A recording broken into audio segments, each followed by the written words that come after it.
Hey, this is Jason Molesky. In this example, we'll take a look at some data regarding endangered manatees and use that to pull together everything we've learned about constructing and interpreting scatterplots. Manatees are large, gentle, slow-moving creatures that are found along the coast of Florida. Many manatees are injured or killed by boats. This table actually shows data on the number of boats registered in Florida in thousands from the years 1977 to 2010, along with the number of manatees that were killed by boats during those years. Now our problem is to make a scatter plot to show the relationship between the number of manatees killed and the number of registered boats, and then describe what we see.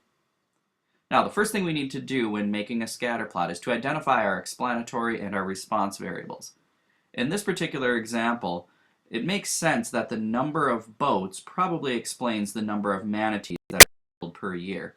That is, we figure there's a relationship where as boats either increases or decreases, the number of manatees killed may increase or decrease.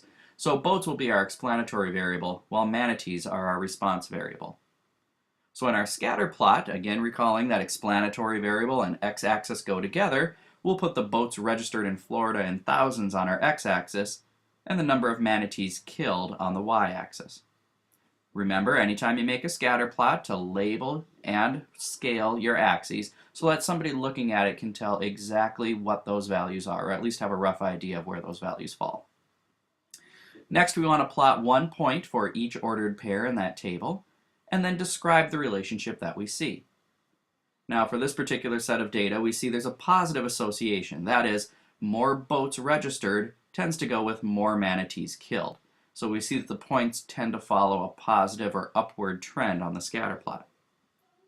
The form of this relationship is linear. That is, the overall pattern tends to follow a straight line from the lower left to the upper right. It doesn't look curved or nonlinear.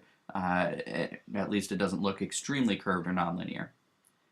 Finally, we note that the relationship is strong because the points really don't deviate greatly from a line.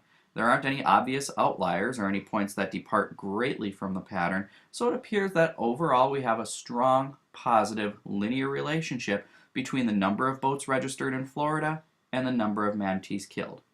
Put another way, it seems that as more boats are registered, the number of manatees killed by those boats tends to go up linearly. For some additional practice in pulling everything together, try exercise 13.